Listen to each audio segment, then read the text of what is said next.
Meus queridos e meus abençoados de todo mundo, forte abraço, é uma alegria, um prazer estarmos juntos aqui nesse domingo. Hoje é domingo, dia 3/8/2025, estamos aqui às 16 horas e mais 27 minutos. Eu sou o J. Fernandes, estou em Jaboatão dos Guararapes, uma cidade da área metropolitana da Grande Recife, a nossa Veneza brasileira, que é a nossa capital pernambucana. Se sintam amados, abençoados, se sintam abraçados. É um gozo tremendo em poder trazer para vocês aqui um conteúdo enriquecedor para os abençoados. Esse conteúdo de hoje é o pedido de um abençoado aqui do Pernambuco, é do Júlio, não é o Júlio Chave, tá? Forte abraço aí pro Júlio Chave, não é ele, é um Júlio aqui de Gravatá. É um inscrito no meu canal, que ele pediu para falar sobre Gálatas 2, do 11 ao 14. Vamos trazer esse esclarecimento para que os abençoados possam verdadeiramente se ficar fortalecido e bem entendido, para não cair em armadilha, para não cair nessa zarapuca. Vamos lá, vamos aqui eu quero abraçar todos os inscritos no canal, todos os inscritos, hoje eu não vou falar nome, mas assim, desde o mais de perto ao mais de longe, se sintam amados e abraçados. Se vocês gostarem, deixem o seu like. E se vocês amarem esse conteúdo, divulgue para todas as suas redes sociais. Vamos fazer essa palavra correr. Bem, dado esse aviso, vamos aqui ao que interessa, né? Vamos ao que interessa, que é o nosso conteúdo. Vamos ler aqui no livro dos Gálatas, o Evangelho, né? Aos Gálatas, no capítulo 2, versículo do 11 ao 14. Esse conteúdo, essa pérola, né, tem um tema. E o tema é a hipocrisia de Pedro. É isso mesmo, a hipocrisia de Pedro, o discípulo de Jesus de Nazaré. Diz aqui assim, o 11, 2:11. E chegando Pedro a Antioquia, lhe resisti na cara, porque era repreensível. Porque antes que alguns tivessem chegado da parte de Tiago, comia com os gentios, mas depois que chegaram, se foi retirando e se apartou deles, temendo, com medo dos que eram da circuncisão. E os outros judeus também dissimulavam com ele. Olha que dissimulado, né? Também dissimulavam com ele, de maneira que até Barnabé se deixou levar pela sua dissimulação. Mas quando vi que não andava bem diretamente conforme a verdade do Evangelho, disse a Pedro, na presença de todos: se tu, sendo judeu, vive como gentil e não como judeu, por que obrigas o gentio a viverem como judeu? Bem, abençoados, aqui está o título, o tema, né, desse conhecimento, a hipocrisia do Pedro. Que sujeito hipócrita. E eu era um sujeito apaixonado pelo Pedro. Eu era uma cópia do Pedro, assim, nos milagres, nessas coisas aí. Mas quando eu entendi isso aqui, abençoado, eu renunciei tudo. E isso foi o ponto de partida que o Eterno me mostrou nas Escrituras, que eu não conseguia ver, como os demais abençoados irmãos que lê, mas não conseguem enxergar o que está escrito, não vê a Bíblia como a Bíblia é, enxerga ela como disseram, como inventaram, né? Quando eu enxerguei isso aqui, eu falei, não, chega. Olha bem, chegando Pedro em Antioquia, disse o apóstolo Paulo, o apóstolo da graça, o arquiteto fundador do novo pacto, chamado graça, que tem um evangelho que educa as pessoas. Quando Pedro chegou em Antioquia, eu resisti na cara. Eu lhe resisti na cara. Eu enfiei o dedo na cara dele dizendo assim: você é repreensível, você é digno de repreensão. Você é um sujeito que merece ser repreendido. Você merece toda repreensão. Aí pode dizer assim, e por quê? Olha o porquê. Porque antes que chegasse alguns da parte de Tiago, isso era uma reunião que eles iam ter, vamos dizer assim, uma reunião ministerial. Pedro estava na cidade primeiro do que os demais. Comia com os gentios. Ele comia com os gentios antes que não chegasse ninguém, vamos dizer assim, da denominação dele. Antes que chegasse alguém da denominação dele, ele comia com o gentio. Presta atenção. Mas depois que chegaram, se foi retirando e se apartou do gentio com medo, covarde, com medo, temendo os que eram da circuncisão. Então ele era, já viu aquele cara que dizia assim, você só é crente na igreja, né? Eu estou chamando igreja assim para você entender. Esse daí só é crente na igreja. Em casa ou na rua ele é pior do que os demais. Era o Pedro. O Pedro era uma pessoa de um jeito lá na denominação dele. Mas quando ele saía fora dos termos de Israel, ele era pior do que os que nunca ouviram a palavra. Era um hipócrita, hipócrita. Você entende o que é isso? Um hipócrita. Ah, mas também quem tem razão. Era a linhagem, não linhagem, como é que se chama assim? De sangue, não. A linhagem genética. Não de genética, da linhagem da religiosidade, da lei mosaica, do sistema religioso, que faz as pessoas serem hipócritas, falsos. Com boa intenção, sim. Ele não tem má intenção, mas são tudo falso. Porque o sistema corrompe as pessoas. Entende? Então eu disse, você é irrepreensível, você é digno de repreensão. E não é por nada não. E não é porque eu não gosto de você não. O problema é esse aí. Antes que os seus irmãos lá da denominação chegassem aqui, você comia com os gentios. Você sentava, entrava na casa dele e comia com eles. Mas depois que chegaram, você com medo foi embora, se apartou. Você é um covarde. Você é um hipócrita. Paulo, na cara dele, dizendo na cara dele. Na presença de todos. Não chamou no escritório não, publicamente. Versículo 13 diz assim. E os outros judeus também dissimularam com ele. De maneira que até Barnabé se deixou levar pela dissimulação. Até um cara que tinha sido ganho por Paulo. Um cara que estava tudo certo dentro do evangelho da incircuncisão, se deixou levar. Sabe aquela pessoa que volta para você, irmão, nunca mais eu vi você lá, o que está acontecendo? Olha, eu tenho um recado de Deus para você. Domingo é a ceia. E aí, se você não estiver plantado, firme, você vai se deixar levar. É por isso que o que eu trago aqui, abençoado, é firmeza. É conhecimento para você tapar a boca deles. Entende? Aí o versículo 14 diz assim, olha, mas quando eu vi, não foi alguém que me contou não. Não foi conversinha fiada não. Não foi fofoca não, eu vi com meus dois olhos, eu vi. Quando eu vi que não andava de acordo, não andava bem, diretamente, de acordo, conforme a verdade do Evangelho, não é a minha verdade não, não é o meu pensamento não, é a verdade do Evangelho. E o que é andar diretamente com a verdade do Evangelho? Irmãos, você não precisa de batizar, estão te enganando. Esse negócio de ceia é uma falsa, é uma fake news. Negócio de dízimo não vale não, irmão, mas não. Essa é a verdade do Evangelho. Não é a verdade da lei, mas a lei não existe mais. É a verdade do Evangelho. E ele não andava nessa verdade. Então eu disse a ele. E o nome dele, tem o nome dele aqui.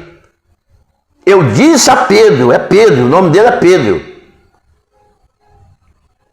Na presença de todos, disse a ele na presença, mas quando vi que não andava bem diretamente conforme a verdade do Evangelho, disse a Pedro, na presença de todos, se tu sendo judeu, porque ele era judeu, por natureza, judeu de nascença.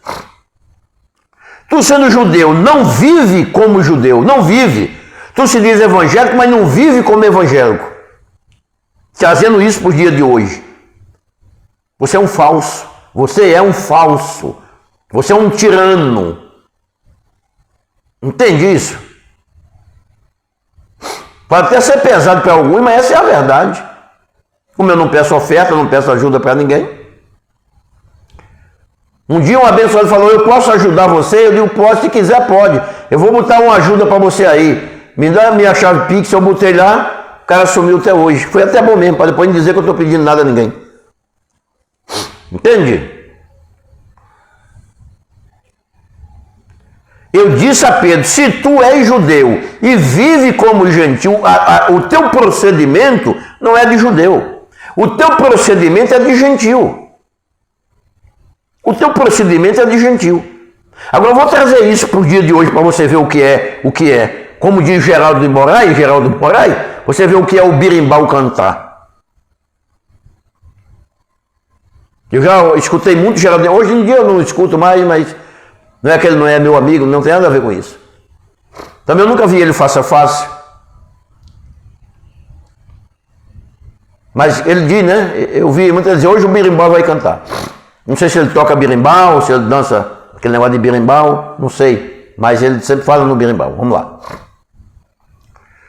Você vive que nem gentil. Você não vive como judeu. Agora, olha o problema. Por que você obriga? Por que negócio é esse de você obrigar o gentil a viver como judeu? Quer que eu traga isso para o dia de hoje? Pergunta se o teu pastor dá dízimo. Pergunta. Pergunta se esses líderes aí dá dízimo. Para quem o senhor dá dízimo? Vai lá na tua sede, chama sede, né? Sede é sede de dança. Mas tá certo, não passa numa sede mesmo esse negócio aí.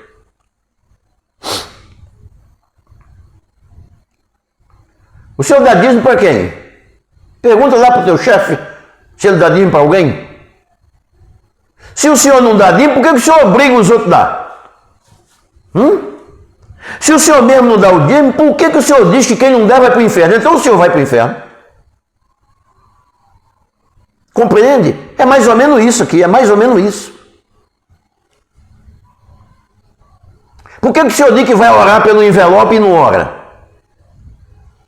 Por que o senhor fala para fazer uma campanha que vai orar pelas pessoas do envelope, pega o envelope e nem vê mais eles? E eu vou levar teu envelope para o monte, nem para o monte o senhor vai. Por que o senhor faz isso? Por que o senhor obriga? Aqui não dava nem sugestão, entendeu? Nem sugestão ele não dava. Nem orientação ele não dava, ele obrigava. Não é isso? O sistema obriga você a ir lá, o sistema obriga você a fazer isso, o sistema obriga você a fazer aquilo, o sistema obriga você a não cortar cabelo, o sistema obriga você a não usar calça comprida, o sistema obriga. Por que tu obriga a pessoa a viver como tu acha que está certo? Por quê? Seu hipócrita. Hipócrita, hipocrisia. Entende aqui? Viu, meu amigo Júlio? Dá para captar? Dá para processar isso aí na sua mente? A hipocrisia de Pedro. Mas quando eu vi que não andava diretamente conforme a verdade do Evangelho, não é a minha verdade. Sempre eu falo alguma coisa para as pessoas, ela fala assim, eu tenho o mesmo pensamento que o senhor. Às vezes eu fico calado, sabe? Às vezes eu fico calado para não discutir, às vezes eu fico calado. Mas na maioria das vezes eu digo, mas não é um pensamento meu, eu não estou pensando nada não, está escrito. Isso não é um pensamento meu. Está escrito isso aí, lê, está escrito, eu estou falando o que está escrito. E o que está escrito, do jeito que foi escrito, para quem foi escrito, eu creio 100%. Não pode trazer isso para mim, porque isso aí não foi escrito para mim nem para você. Mas como está escrito, do jeito que está escrito e para quem foi escrito, eu creio 100%. Perdão que eu estou um tanto meio resfriado e ainda estou aqui com o ventilador ligado. Compreende isso? Sim.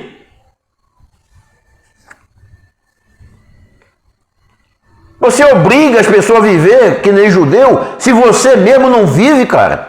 Você não vive isso aí e você quer obrigar os outros a viver. A hipocrisia de Pedro. Agora ele pediu para falar sobre 1 Coríntios 9, 22. É nisso aí que muitas pessoas é enganada. E às vezes não tem muita certeza, fica meio... O papai já abriu o entendimento dele, mas ele ainda não tem aquela firmeza nisso aqui, entende? Mas hoje, isso é para desintoxicar e para fortalecer e para firmar e para tudo, meu querido. Olha o que Paulo escreveu para os coríntios. Fiz-me fraco para os fracos. Eu não cheguei perto, e os fracos aqui não é fraco de fome não, tá? Seria fraco para entender o que o Evangelho diz. Tem muita gente que é fraco para entender que ele é santo, que ele é abençoado com todas as bênçãos. Ele é fraco para entender isso. Aí ele fala assim, eu me fui fraco para com os fracos. Se o cara falava Virgem Maria, e eu não ignorava ele, porque ele falava Virgem Maria. Ele aprendeu isso. E eu não estou aqui para enfiar nada de goela abaixo de ninguém. Entende? Eu não quero enfiar nada aqui de goela abaixo de ninguém, não. Então se o cara fazia o Pedro Sinal da Cruz, eu não ignorava, tá certo? Tá certo. Olha, eu falo pelo Sinal da Cruz daí. Não tem problema não. Fica suave, tranquilo, fica tranquilo. Quando você entender, você vai deixar de fazer pelo sinal de cruz, vai deixar de se ajoelhar, vai deixar de pedir as coisas. Mas enquanto você é um fraco, eu vou me fazer fraco, vou andar com você. Para ganhar os fracos. Porque o cara, para ganhar fraco, ele não tem que ser metido a nada. Uma vez, na época, eu estava arrumado de terno, paletó, e tinha um cara sentado na calçada. E eu fui evangelizar ele. Ah, mas o senhor é fácil para o senhor está aí bem vestido. De terno, de paletó. Falei, é por causa disso? Peguei, tirei meu paletó, tirei minha camisa, fiquei nu e sentei com ele na calçada, sem camisa. Irmão, o que está por fora não importa.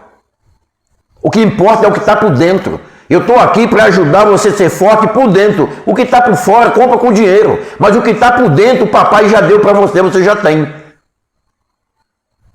Se o problema for roupa, eu tiro a roupa igual mesmo. Eu tirei o terno, esse cara é meio doido, eu sou meio doido mesmo.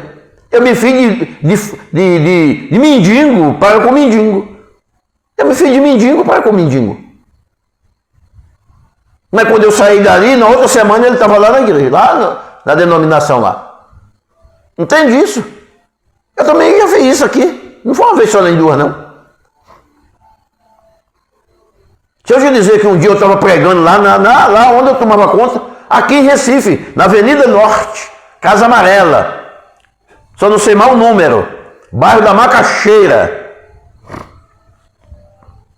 Quando eu estou pregando que eu vejo uma mulher sem sutiã, só de calcinha, entrando. Eu falei, gente, fica de pé, fecha os olhos agora, ele vai fazer uma oração. Peguei minha esposa, falou, corre lá. Peguei meu paletó, corre lá. Arrumou ela, vestiu ela, levou ela lá para trás, que tinha uma sala lá, cozinha, alguma coisa assim. Cuidou dela, deu uma saia lá para ela, arrumou um negócio para ela. E a gente ganhou ela na época. Entende? Ele já fez isso. Ele disse, ninguém ganha fraco dizendo que é forte, sendo metido em alguma coisa. Não. Para ganhar os fracos, faça amigo dele. Pareça-se com ele. Quando você se parecer com ele, ele vai acreditar mais em você. Ele disse para mim, para o senhor é muito fácil, o senhor está de carro aí, olha. O senhor está de carro, o senhor está de terno, de paletó, de terno. Não, se o problema é esse, cara, para mim não tem esse negócio não. Comigo não. Tirei o paletó, tirei a cabeça, sentei no chão com ele, lá na calçada, sentei lá com ele. Entende isso? Para ganhar os fracos. para ganhar os fracos e salvar alguns. Essa é a palavra que as pessoas, irmão, Paulo se fez dos fracos para salvar alguns. É verdade, eu também já me fiz, mas eu não sabia na época que a palavra salvação não tem nada a ver com levar ninguém para o céu. É aí o engano, é aí que as pessoas não vê a Bíblia do jeito que a Bíblia é. A pessoa vê a Bíblia do jeito que disseram a ele, do jeito que inventaram ela. Inventaram a Bíblia do jeito que ela não é. A palavra salvação não tem nada a ver com morar no céu, abençoado. Mas como não? Se a palavra salvação tem alguma coisa a ver com ir morar no céu, então o Iaúcha era o maior mentiroso. O Nazareno lá era o maior mentiroso. Vamos ver o que ele disse. Vamos ver o que ele disse no livro histórico de Mateus 9:22. Mateus 9:22. Vamos ver o que Iaúcha falou. Vamos lá. Aqui eu não tenho a minha opinião, nem o meu jeito de pensar. Não. Aqui é o que está escrito. Mateus 9:22. Aqui está escrito assim o nome, eu vou dizer o nome, né? Mas esse nome aí nunca existiu, é uma falsa. Mas vamos lá. E Jesus, voltando-se, vendo-a, disse: tem bom ânimo, filha. A tua fé te salvou. Mas ela não pediu, ela não aceitou Jesus ali para morar no céu, não. Essa mulher, ela sofria, se não me falha a memória, era 11 anos, 13 anos, uma coisa assim. E fugiu aqui Não, 12 anos. 12 anos essa mulher tinha uma hemorragia que não era curada por ninguém. Não tinha um médico que resolvesse esse problema dela. Aí ela foi para Jesus e ela ficou curada.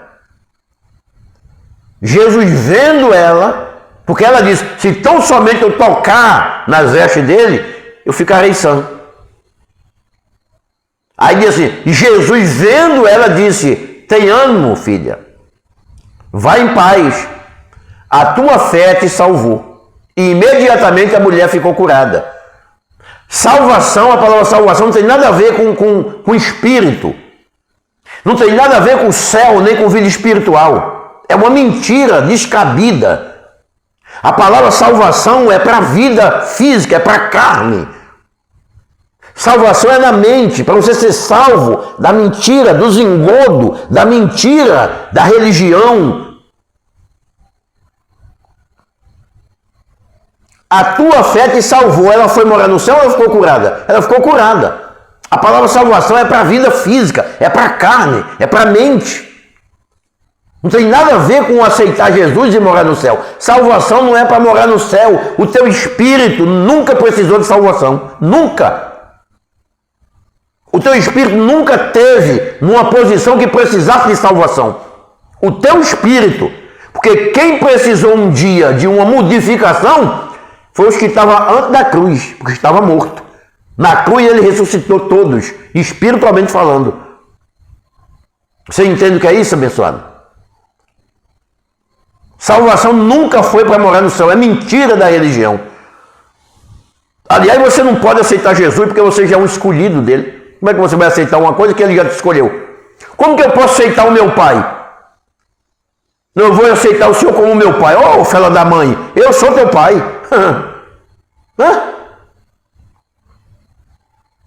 Mas só faltava essa agora, né?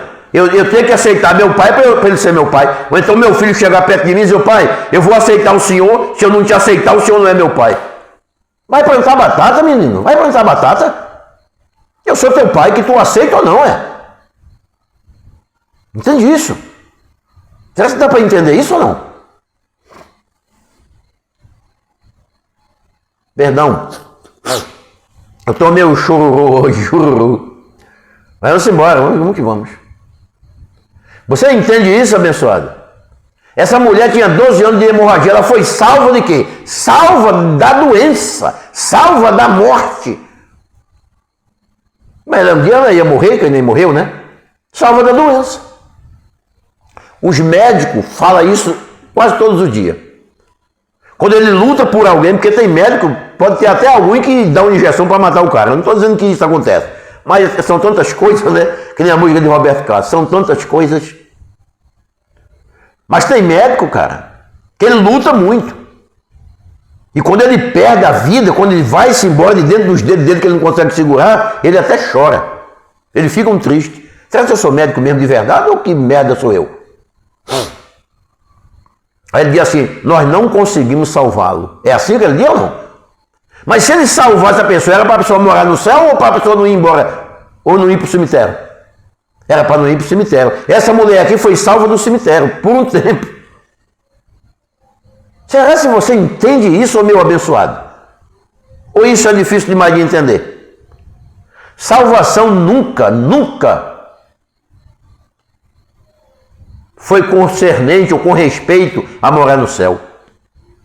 Quando Paulo diz assim, para salvar alguns, era salvar da religiosidade, salvar na mente, salvar no entendimento, para ele entender quem ele é. Ele foi salvo. Salvo de quê? De ficar andando de joelho.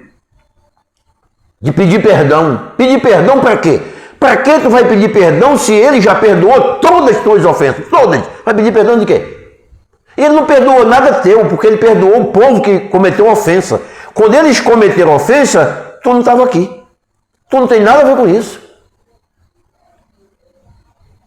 Entende?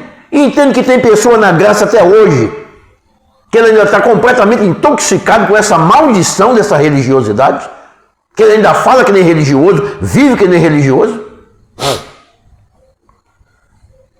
Alguma vez que o Yahshua falou assim, pai, às escondidas ele dizia assim, eu sei que tu me ouve, mas eu disse isso por causa deles. Porque eu não preciso chamar pai, porque eu sou ele mesmo. Espiritualmente, nós somos um. Mas eu disse isso para que eles, por causa deles, para eles, porque se eu dizer que eu sou o pai, eles me matam antes do tempo. Você entende? Isso é salvação. Sabe, eu lembro de uma abençoada, Tereza Rosa, se não me falha a memória, ela é de Jales.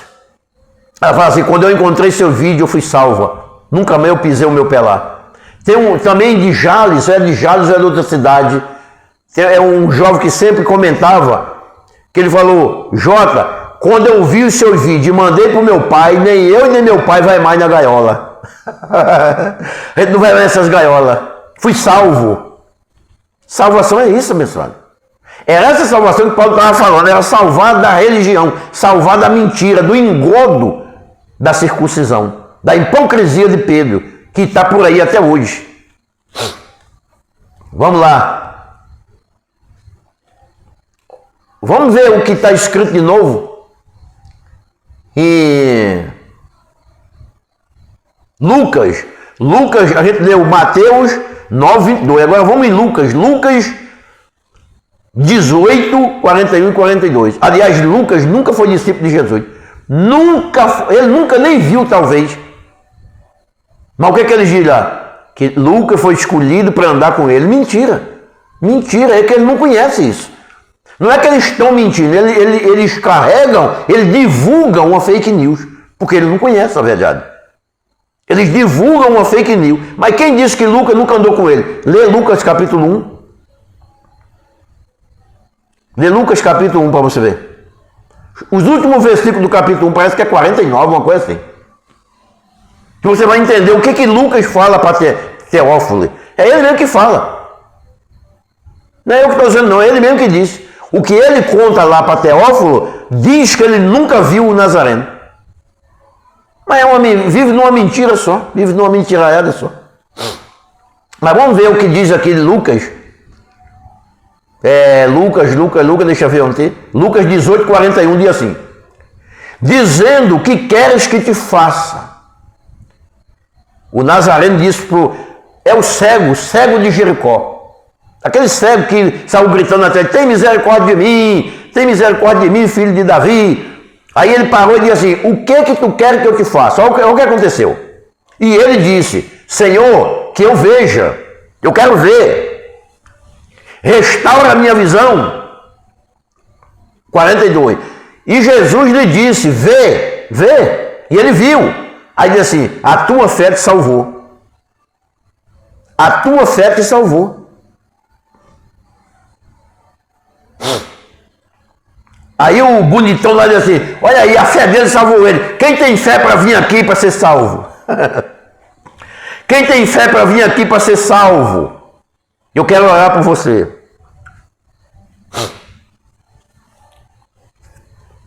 Entende isso? Como é fácil de enganar as pessoas usando aquele livro que ele diz que é a arma maior do mundo. Aquele nunca foi arma nenhuma. Aquele nunca foi arma. A Bíblia nunca foi arma. Quem diz que aquele é arma? Onde que está escrito que a Bíblia é uma arma? Me diz onde que está escrito isso. Mas era assim que eu dizia, porque o sistema me corrompeu. O sistema corrompeu eles. Isso aqui é a arma maior do mundo. Aí quem não tem medo? Diz que tem 42 demônios para ir para a porta do... Não precisa de metralhadora, precisa? Precisa de alguma coisa mais? Se é a arma maior do mundo. E diz que tem censos demônios, se o cara não der o dízimo, quem não dá o dízimo? Dá até o salário todo. É ou não?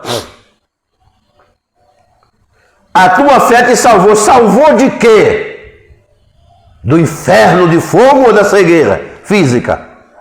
Não, da cegueira física. Salvação é para carne. Salvação hoje é para tua mente, para tu entender, para tu sair do engodo da mentira. Salvação nunca foi para morar no céu. Para morar no céu, o papai fez a obra nos que estavam antes da cruz vivo. E nos que tinham morrido também antes. Desde Abraão, a Elias, a Jeremias, a Adão. Adão não, que Adão nunca foi morar no céu. A Eva, e etc, etc, etc. Entende? Dá para você entender isso, meu abençoado, dá? A palavra salvação não é para ninguém morar no céu. É para livrar você de alguma renha, né? Dessa renha de galo aí, chamada de igreja. Isso é uma renha de galo feroz, terrível. Essa gaiola aí, gaiola sem fundo, que nunca enche. Entende? Mas está esvaziando, hein? Está esvaziando. Está esvaziando. Abençoado. Creá-lo eu. Creá-lo eu que eu te ajudei. Acredito eu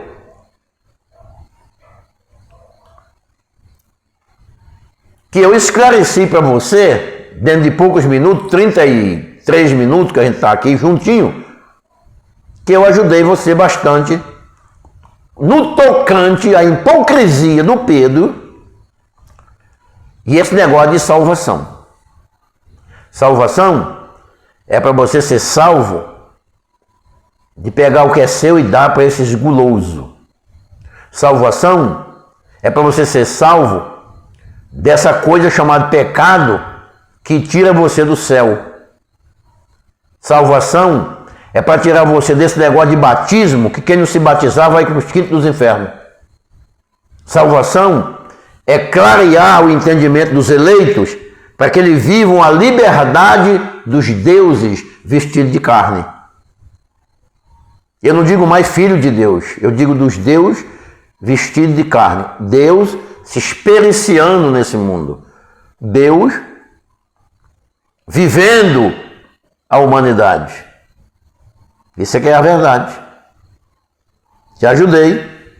A gente se vê aí, a gente se vê em outra oportunidade, em outro vídeo. A gente se vê. Bye, bye, abençoado.